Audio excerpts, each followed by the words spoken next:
আসসালামু আলাইকুম ওয়া রাহমাতুল্লাহি ওয়া বারাকাতুহু। ৪ নম্বর ভালোবাসা, ৪, ৫, ৬ একটি হাদিসে রয়েছে। এই ৩টি বৈশিষ্ট্য রয়েছে। ৩টি বৈশিষ্ট্য বা ৩টির কোন একটি যদি থাকে আল্লাহ ভালোবাসে। যার মধ্যে যত বেশি বৈশিষ্ট্যগুলি তত বেশি ভালোবাসা আল্লাহ পাবে। আর যেগুলি ফরজ জরুরি, কিছু ফরজ আর কিছু সুন্নত কাজ আছে। সুন্নত কাজের মাধ্যমে আল্লাহর ভালোবাসা অর্জন করা যায়, কিন্তু আগে কি করতে হবে? আগে ফরজ যথাযথ আদায় করতে, পুরোপুরি আদায় করতে হবে। ফরজ আদায় না করবো, আমি তাহাজ্জুদ পড়ে আল্লাহর ভালোবাসা অর্জন করবো, হবে? আমি দিনে রাতে 12 রাকাত সুন্নাত পড়ে আর চাস্তের নামাজ পড়ে, আমি ইশরাকের নামাজ পড়ে আল্লাহর ভালোবাসা অর্জন হবে? আমি শাবান মাসে রোজা রেখে আমি কি করব? আল্লাহর ভালোবাসা অর্জন করব। সোমবার বৃহস্পতিবার রোজা রেখে, সপ্তাহে 2টো রোজা রেখে আল্লাহর ভালোবাসা অর্জন করব। আর এইদিকে হারাম খাচ্ছি, আর এই হারাম থেকে বেঁচে থাকা ফরজ ছিল, যার মাধ্যমে তুমি ভালোবাসা হাসিল করতে। আল্লাহ আগে ফরজ, তারপরে সুন্নত নফল, এই কথা সবসময় মনে রাখবেন। এই 3টি আমলের কথা একটি হাদিসে রয়েছে। তাহলে 4 নম্বর, 5 নম্বর, 6 নম্বর ভালোবাসা হাসিলের উপায় রব্বুল আলমিনের। রাসূলুল্লাহ সাল্লাল্লাহু আলাইহি ওয়াসাল্লাম থেকে আবু যার রাদিয়াল্লাহু তাআলা বর্ণনা করছেন, বলছেন রাসূলুল্লাহ সাল্লাল্লাহু আলাইহি ওয়াসাল্লাম, সালাসাতুন ইউহিব্বুহুমুল্লাহ, 3 শ্রেণীর মানুষকে আল্লাহ ভালোবাসেন। ওয়া সালাসাতুন ইয়াশনাহুমুল্লাহু আযza ওয়া জাল, আর 3 শ্রেণীর মানুষকে আল্লাহ ঘৃণা করেন, আল্লাহ খারাপ মনে করেন। জি। আলা কুলতু ফামান হাউলা ইল্লাযী ইউহিব্বুহুমুল্লাহ বা ইউহিব্বুল্লাহ, ফামান হাউলা ইল্লাযীনা ইউহিব্বুল্লাহ, এরা কারা ইয়া রাসূলুল্লাহ, যাদেরকে আল্লাহ ভালোবাসেন? তখন বললেন, 1 নম্বর হচ্ছে আর রাজুলু ইয়ালকাল আদুওয়া ফিল ফিয়াতি, এমন একজন মানুষ যে আল্লাহর দ্বীনের শত্রু, আল্লাহর শত্রু, ইসলামের শত্রুর মুখোমুখি যুদ্ধের ময়দানে নামলো। ফায়ানসেবুল্লাহুম নাহরাহু, আর তারপর তার সাথী সঙ্গীরা টিকে থাকতে পারছে না, পিছপা হয়ে যাচ্ছে, কিন্তু সে বুক পেতে দিল এবং সামনে বীরত্বের সাথে এগিয়ে যাচ্ছে। যে কখনো কাফেরকে, জালেমকে, আল্লাহর শত্রু, আল্লাহর দ্বীনের শত্রুকে, ইসলামের শত্রু, মুসলিমদের শত্রুকে কখন আমি পিঠ দেখাবো না, কাপুরুষতার প্রমাণ দেব না, এগিয়ে যেতে লাগলো। হয় সেই এই পথে আল্লাহ রাস্তায় শাহাদাত বরণ করলো, শহীদ হয়ে গেল, আও ইউফতাহলি আসহাবিহি, আর না হলে বিজয় হাসিল করলো। হয় বিজয়, আর না হলে শাহাদাত, কিন্তু পরাজয় স্বীকার করবে না। একজন মুমিন মানুষ যার লক্ষ্য উদ্দেশ্য আখিরাত পরকাল, দুনিয়া নয়। দুনিয়া হচ্ছে যেমন কোথাও সফরে যাচ্ছেন আর রাস্তাঘাটে ডানে বামে ভালো ভালো দৃশ্য দেখছেন, আর ফল মূল বাগান কত কি দেখছেন, খুব সুন্দর সুন্দর দৃশ্য বিশ্বের অনেক জায়গায় রয়েছে দেখছেন। তারপরে সুন্দর সুন্দর মল আর সুপার মার্কেট, আর আপনি পেট্রোল পাম্প, সাস্কো কত সৌদি আরবে দেখছেন। কিন্তু আপনি কি থাকবেন সেখানে গিয়ে? আরে আমার বাসাতেও তো এত সুন্দর বাথরুম নেই, যত সুন্দর বাথরুম সাস্কোর পেট্রোল পাম্পে, থাকবেন নাকি? হ্যাঁ, না, মোটেই থাকবেন না। ঠিক ওই রকমই দুনিয়া, আপনার টার্গেট হচ্ছে আখিরাত।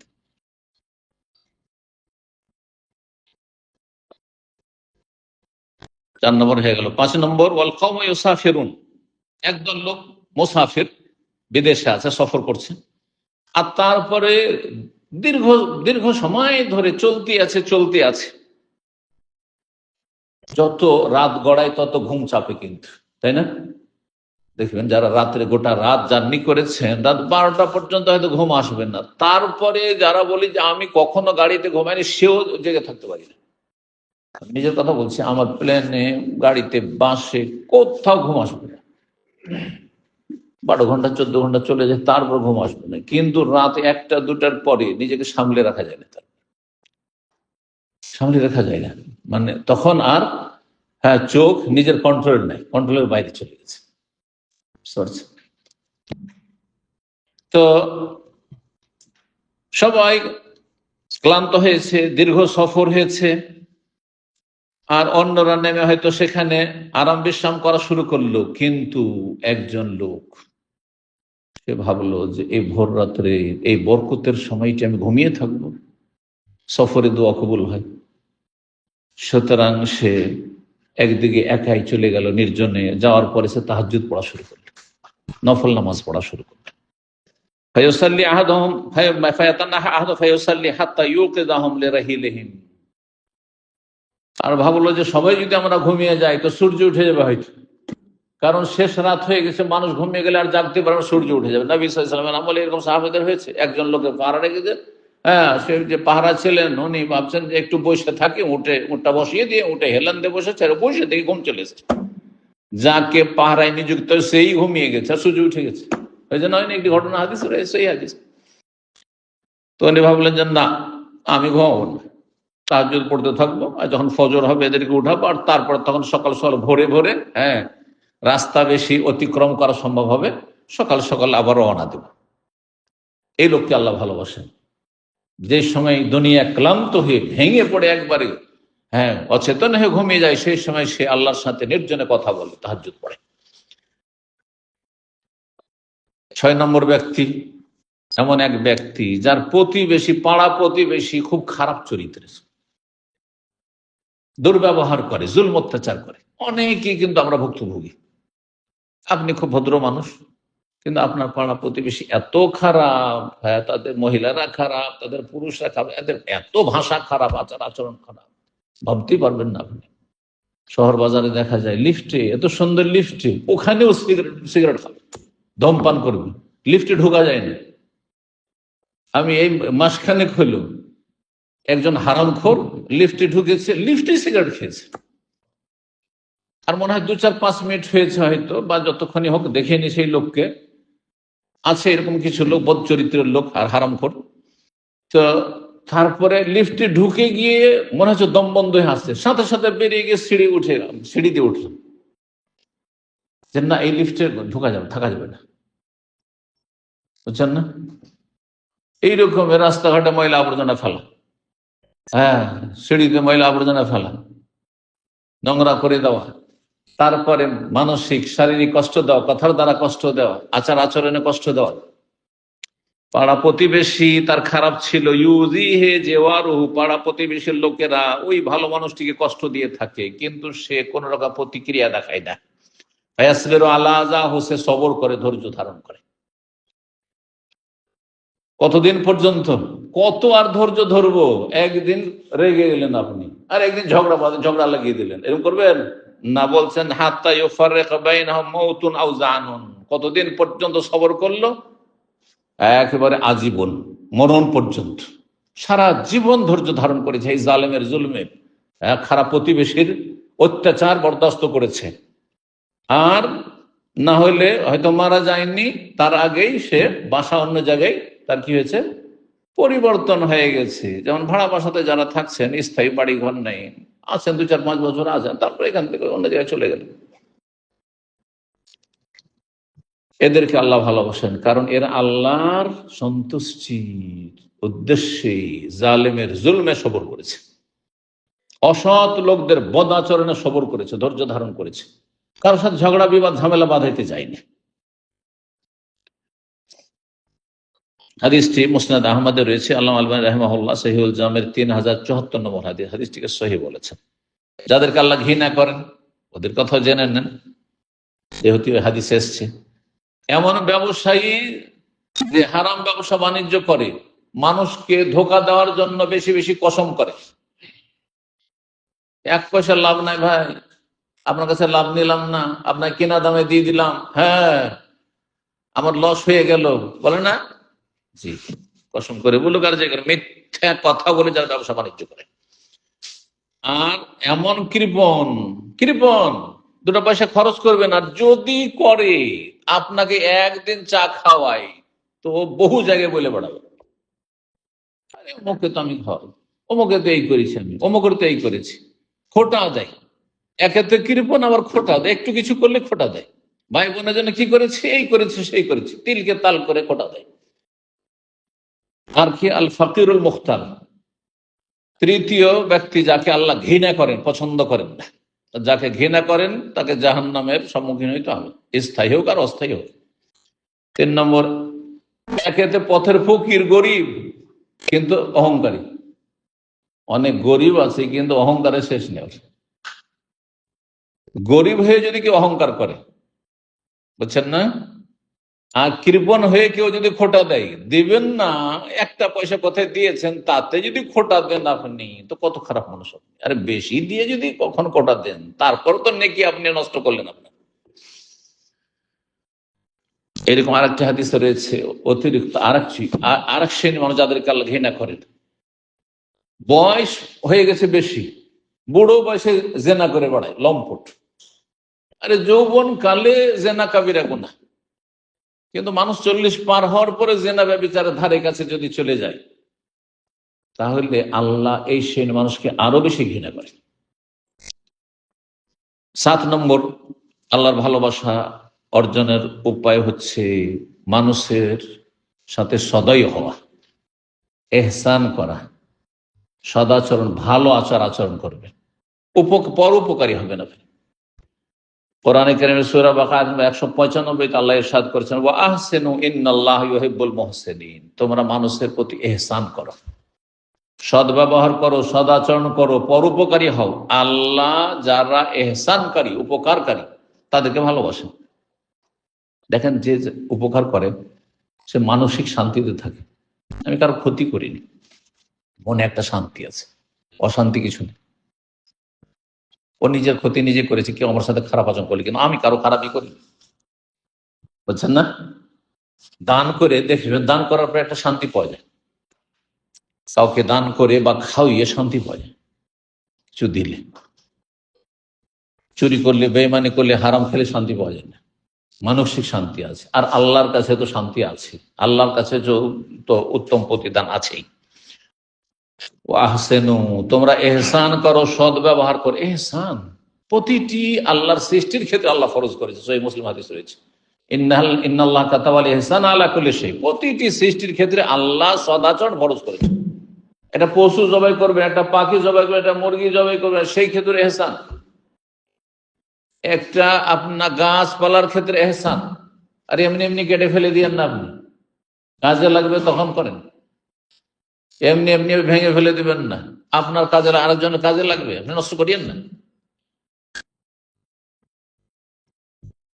অবিল ওয়ালিদাইনি ইহসানা, পিতামাতার ক্ষেত্রে আল্লাহ ইহসানের কথা বলেছেন। আল্লাহর পরে যাদের হক, জি, আল্লাহর ইবাদত বন্দেগীতে ইহসান, নিষ্ঠার সাথে আল্লাহর ইবাদত বন্দেগী করা ইহসান। জি, তো যারা এহসানকারী তাদেরকে আল্লাহ ভালোবাসেন। 7 নম্বর আল্লাহর ভালোবাসা হাসিলের উপায়। 8 নম্বর আল্লাহর ভালোবাসা অর্জনের উপায় হচ্ছে তওবা করে পাক পবিত্র থাকে। তওবা করলে ভিতর পবিত্র হয়, আর উজু গোসল করলে, পরিষ্কার পরিচ্ছন্ন থাকলে শরীরের বাহিরটা পবিত্র হয়।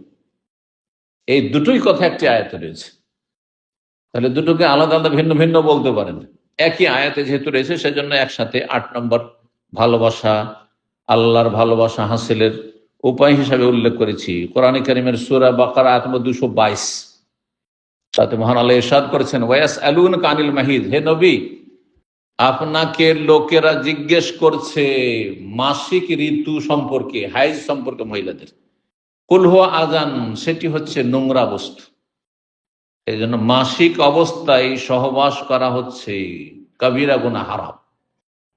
এতে স্ত্রীরও ক্ষতি রয়েছে, স্বামীরও ক্ষতি রয়েছে, উভয়ের ক্ষতি রয়েছে, শারীরিক ক্ষতি রয়েছে, ইমানি ক্ষতি রয়েছে, সব রকম ক্ষতি রয়েছে, দুনিয়া আখিরাতে ক্ষতি রয়েছে। মারাত্মক রোগে আক্রান্ত হতে পারে দুজনে।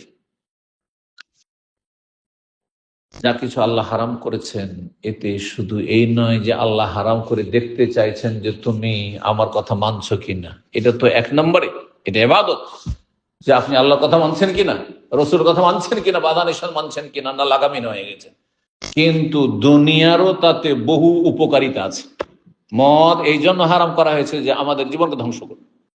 শকুরের গোস্ত এই জন্য হারাম করা হয়েছে, কুকুর গোস্ত এই জন্য হারাম করা হয়েছে, হ্যাঁ, হিংস্র পশু এই জন্য হারাম করা, ইত্যাদি ইত্যাদি। সুতরাং মাসিক অবস্থায় স্ত্রীদের থেকে দূরে থাকো, মানে শারীরিক সম্পর্ক করিও না, সহবাস করিও না। ওয়ালা তাকরাবুহুন্না, তাদের কাছেও যাবে না সহবাসের জন্য, হাত্তা ইয়াতহুরনা, যতক্ষণ পর্যন্ত পাক পবিত্র না, মাসিক বন্ধ না হবে। ফায়দা তাতাহারনা, যখন পাক পবিত্র হয়ে মাসিক বন্ধ হয়ে গোসল করে নেবে, তাতাহারনা মানে গোসল করতে হবে। ফায়াতুহুন্না মিন হাইসু আমারাকুমুল্লাহ, আল্লাহ যেভাবে নির্দেশ দিয়েছেন, যেই জায়গায় নির্দেশ দিয়েছেন সেখানে তোমরা আসো, যেখানে সেখানে নাই। ইন্নাল্লাহু ইউহিব্বুল তাওয়াবিন ওয়া ইউহিব্বুল মুতাতাহহিরিন, এটি হচ্ছে দলিল। আল্লাহ তওবাকারীকে ভালোবাসেন। তওবা করলে কি হয়?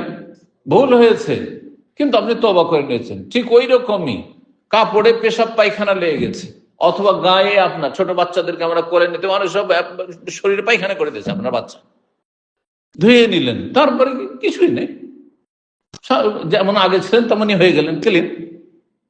অনেক ময়লা আবর্জনা আমাদের শরীরে লেগে থাকে বিভিন্ন সময়, যারা বিশেষ করে মেহনত পরিশ্রমে কাজ করে, কত ময়লা, ডেইলি সন্ধ্যাবেলা ময়লা আবর্জনা লাগে, গোসল করে ফ্রেশ হয়ে গেল, স্বাভাবিক যেমন সকালে ছিল ওইরকম হয়ে গেল।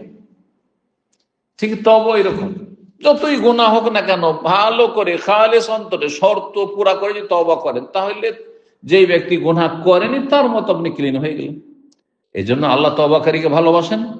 আর ওয়াইহিব্বুল মুতাতাহহিরিন, যারা পবিত্রতা অর্জনকারী, অন্তরকে পবিত্র রাখে পাপাচার থেকে, শরীরকে পবিত্র রাখে নাপাক বস্তু থেকে, কাপড় চোপড়কে পবিত্র রাখে, নামাজের জায়গাকে পবিত্র থাকে, যেখানে বসবাস করে সেই জায়গাকে পাক পবিত্র রাখে, পরিষ্কার পরিচ্ছন্ন রাখে, তাদেরকে আল্লাহ ভালোবাসেন।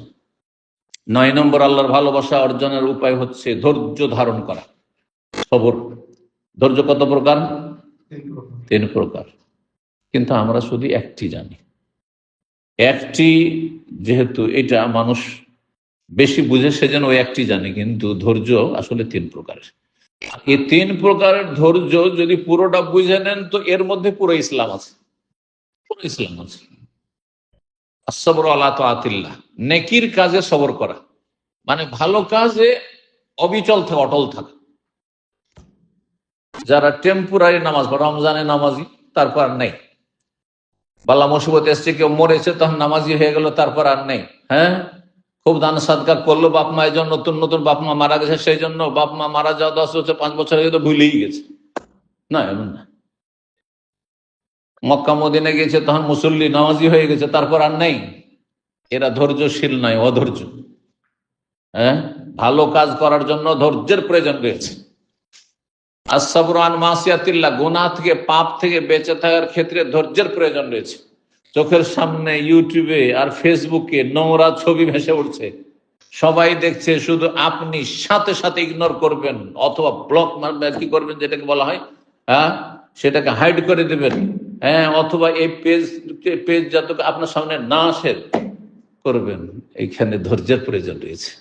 নাহলে শয়তান বলছে, সবাই কত কি দেখে, তুই একটুও দেখবি না, কত রাত দিন দেখে, তুই একবারও দেখবি না। শয়তান কিন্তু বলতে আছে, শয়তান খোঁচা দিতে আছে কিন্তু আপনাকে জাহান্নামে নিয়ে যাওয়ার জন্য। জি, কিন্তু না, সাথে সাথে, কারণ এটা আমাদের কন্ট্রোলে নেই, ভালো মানুষের কন্ট্রোলে নেই। সুতরাং তাতে খারাপ জিনিসই বেশি আসছে, ভালো সামান্য আসছে। ইসলামিক কিছু বক্তব্য, কোরআনের তেলাওয়াত সামান্য কিছু, আর বাকি দুনিয়া সমস্ত সোশ্যাল মিডিয়ার হচ্ছে নোংরামি আর নোংরামি। এর মাঝে থেকে ভালোটা বাছাই করে নেওয়া আর খারাপ থেকে বেঁচে থাকা। চারিদিকে পাপের ছড়াছড়ি আর হারাম রুজির ছড়াছড়ি। হারাম ইনকাম করলে রাতারাতি বড় লোক হচ্ছে, আর হালালে পেট চালানো মুশকিল হয়ে যাচ্ছে, সংসার চালানো মুশকিল হয়ে যাচ্ছে। এই লোভ সামলানো কঠিন, এখানে ধৈর্যের প্রয়োজন। আসসাবরু আন মাসিয়াতিল্লাহ, গুনাহ থেকে বেঁচে থাকার ক্ষেত্রে সবর করা, যে আমি এই অল্প বেতনে, হ্যাঁ, আমি সন্তুষ্ট থাকবো, 1 পয়সা আমি হারামে যাব না। ভালো বেতনের চাকরি আসছে, সুদী ব্যাংকে, সুদী প্রতিষ্ঠানে, না, চাকরি করবো না। ধৈর্যের প্রয়োজন রয়েছে। বিভিন্ন যে ফিতনাগুলি রয়েছে, সেসব ফিতনা থেকে বেঁচে থাকার জন্য ধৈর্য না থাকলে, ধৈর্য হারা হয়ে গেলে কখনো সেসব ফিতনা থেকে বেঁচে থাকতে পারবেন না। পয়সার ফিতনা, নারী ফিতনা, দুনিয়ার ফিতনা, লোভ, নেতৃত্বের ফিতনা, ক্ষমতার ফিতনা, স্বার্থের ফিতনা, ও ফিতনা। আর তৃতীয় সবর, যেটা সবাই আপনারা জানেন আর বলেন, সেটা হচ্ছে বালা মুসিবতে সবর করা। তো মারা গেলে, প্রিয়জন মারা গেছে, সবর করা। আপনার কিছু হতাহত হয়েছে, ক্ষয়ক্ষতি হয়েছে, সবর করা। হারিয়ে গেছে, নষ্ট হয়ে গেছে, সবর করা। মোবাইলটা হারিয়ে গেছে, খুব কষ্ট লাগছে। হ্যাঁ, টাকা পয়সা, অনেক টাকা হারিয়ে গেছে, চুরি করে নিয়েছে, কষ্ট লাগছে। হ্যাঁ, আপনার জমি জায়গাটা কেউ বেমানি করে নিয়েছে, মুসিবতে সবর করা, ইত্যাদি ইত্যাদি। বিভিন্ন রকম মুসিবত সবর করা। 3 রকমের সবর যদি কারোর মধ্যে থাকে তো এরই নামই তো ইসলাম। হ্যাঁ, নেকির কাজে অবিচল থাকা মানে ফরজ ওয়াজিব আদায় করা, আর গুনাহ থেকে বেঁচে থাকার ক্ষেত্রে সবর করা মানে হারাম জীবনযাপন থেকে বেঁচে থাকা। তো আদেশ নিষেধগুলি পালন হয়ে গেল। আর মানুষের উঠানামা আছে, বালা মুসিবত আসতে পারে, তো কি করা, তাতে ধৈর্য ধারণ করা, এর নামই তো ইসলাম। এই 3টি সবরের নামই পুরো ইসলাম। তো যেই ব্যক্তি সবর করতে শিখবে, ধৈর্য ধারণ করবে, কেউ আপনাকে গাল দিচ্ছে আর আপনি কোন রকমের রিয়াক্ট করছেন না, প্রতিক্রিয়া দেখাচ্ছেন না, যেমন তো বিষয় নয়। কেউ আপনার দিকে থুথু নিক্ষেপ করছে আর আপনি চুপ করে থেকে যাবেন, আরে আমি কি কাপুরুষ, আমার গায়ে ক্ষমতা নেই, আমার হিম্মত নেই। শয়তান লড়িয়ে দিতে চাইছে না, মানুষ শয়তান, জিন শয়তানকে সুযোগ দেবেন না আপনি। সূরা আলে ইমরান আয়াত নম্বর 146 আল্লাহ ইরশাদ করেছেন, আল্লাহু ইউহিব্বুস সাবিরিন, আল্লাহু ইউহিব্বুস সাবিরিন, আল্লাহ ধৈর্যশীলদেরকে ভালোবাসেন। ইন্নাল্লাহা মাআস সাবিরিন, আল্লাহ ধৈর্যশীলদের সাথে আছেন, এমনিতে সাথে আছেন যেহেতু ভালোবাসেন। যার সাথে দুনিয়ায় ভালোবাসা আছে, রাত 3টার সময়তেও যদি বলিস ভাই আমার সাথে এয়ারপোর্টে যেতে হবে, একবারও না করবেন না, অথচ দুনিয়ার একজন মানুষ। তা আল্লাহ যে ভালোবাসেন, আল্লাহর ভালোবাসা যদি পেয়ে যান তা আল্লাহ সবসময় আপনার সাথে আছে, সবসময় আল্লাহ আপনার সাথে আছে।